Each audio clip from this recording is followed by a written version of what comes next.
pagi, ketemu lagi dengan saya Dr. Rudi Hartono. Pada kesempatan ini kita akan membicarakan mengenai panas pada anak. Bagi orang tua yang punya anak, apalagi masih kecil, ya sekali dua kali pasti anaknya mengalami panas. Panas itu sendiri ya bukan merupakan suatu penyakit, tapi merupakan suatu gejala, istilahnya alarm lah. Oh, ada sesuatu di tubuh kita yang tidak beres. Kita mesti cari tahu nih, kenapa bisa panas. Nah, sering dalam praktek sehari-hari saya tanya nih, diukur nggak nih suhunya? Oh enggak dok, saya hanya raba-raba saja. Ya kira-kira 38-an lah. Wah hebat juga nih ilmu kira-kiranya nih. Tapi ada juga yang ukur, oh iya dok, saya ukur nih 36,5.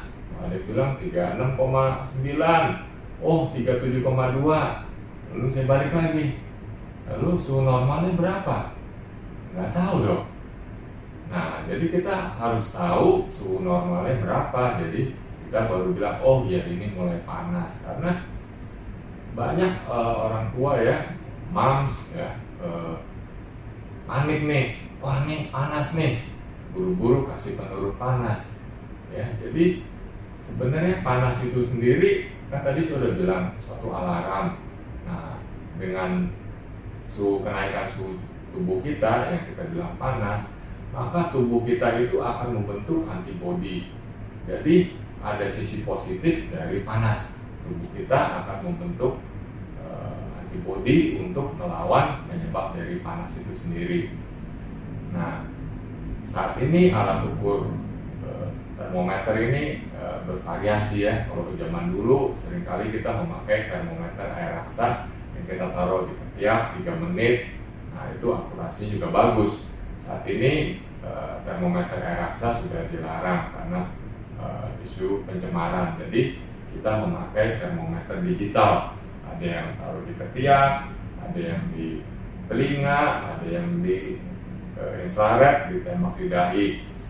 Dan saat ini memang belum ada konsensus, oh yang ini yang paling bagus nih ya. Jadi kita harus pandai-pandai lah. Kalau kita lihat, oh anak kita yang tadinya aktif nih tiba-tiba kok jadi loyo, nah, mungkin ada sesuatu yang ada salahnya ya. Kita pegang dulu pakai tangan kita, oh ya ini hangat, oh ini panas ya. Kita ukur aja dulu pakai alat termometer yang ada di kita. Umumnya kalau di telinga itu sedikit lebih tinggi dibanding di ketiak atau di dahi, ya bisa sampai setengah derajat lebih tinggi. Lalu misalnya kita menemukan ada ketidakcocokan, misalnya kok dipegang panas tapi kok suhunya normal.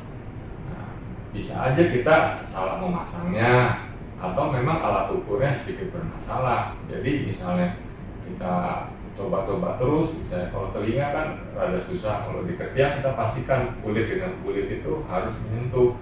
Jadi teknik pemasangan juga harus benar.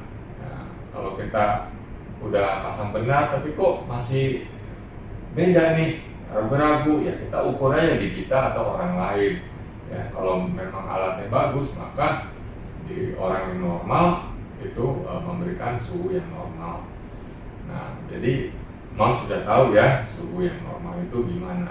Lalu kapan nih kita harus memberikan obat penurun panas? Kan tadi katanya, oh tubuh kita panas, kita akan membentuk antibodi yang lebih bagus ya. Jadi kita nggak usah buru-buru kasih penurun panas. Kalau kita lihat anaknya nih, oh dia masih aktif atau sedikit loyo, tapi masih mau makan, masih mau minum. Ya kita observasi saja dulu. Nah, saat kita panas, tubuh itu akan membutuhkan cairan yang lebih banyak lagi. Setiap kenaikan 1 derajat, maka kebutuhan cairan naik jadi 12%. Jadi cukup banyak tuh. Nah, jadi kalau kita lihat anak kita panas, ya seringlah kita kasih minum sedikit-sedikit tapi sering. Gimana dengan pakaiannya? Ya kita pakai yang gombrong-gombrong aja, nggak perlu diselimutin. Oh supaya keringatnya keluar, panasnya turun, enggak ya. Jadi kita pakai baju yang ringan-ringan aja, gombrong, biar gerakannya juga bagus. Gimana AC? Ya, biasa saja di ruang ber-AC silakan, nggak perlu AC dimatikan.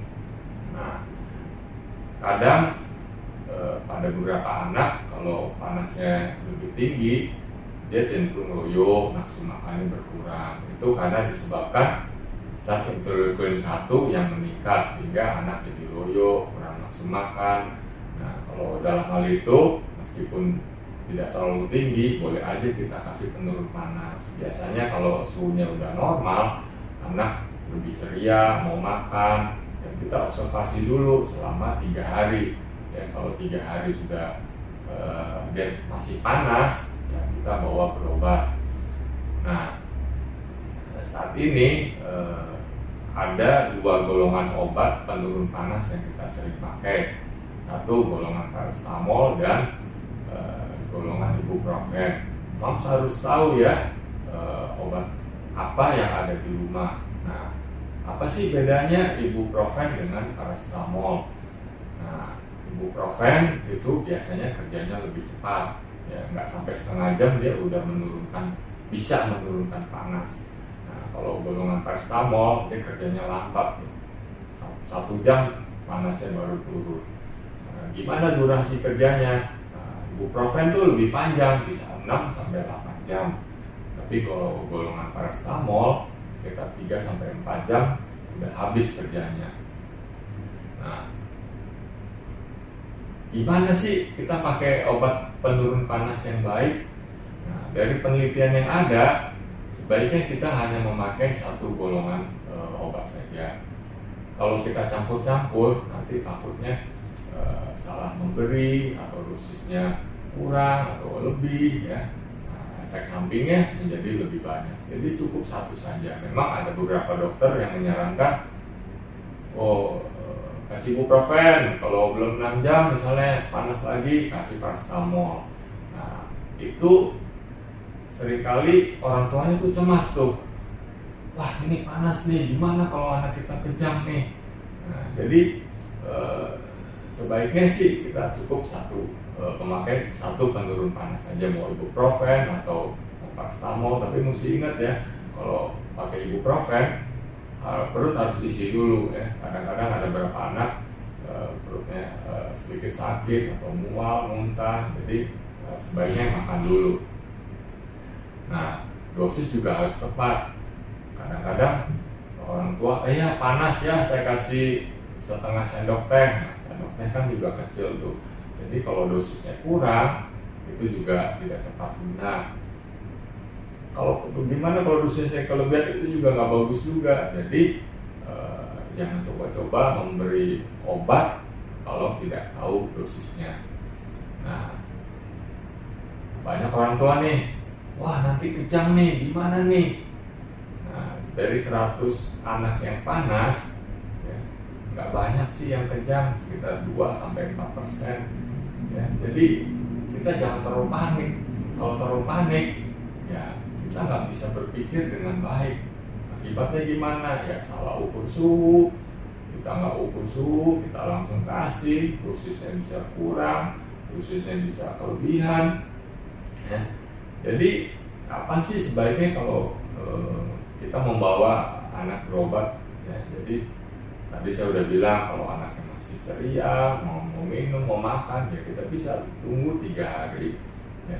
Tapi misalnya anaknya usianya masih muda, taruhlah umur beberapa bulan, terus panasnya tinggi, nah kita nggak usah tunggu 3 hari, karena kalau pada anak-anak yang usia yang muda, panas tinggi itu cenderung ke arah bakteri. Tapi pada anak yang lebih besar itu seringkali karena virus. Nah, kalau kita lihat anaknya kok nggak mau minum, ya cepatlah bawa ke dokter, atau anaknya kejang-kejang, apalagi kalau kejangnya lama, ya segera bawa berobat. Nah, jadi Imam sudah tahu ya sekarang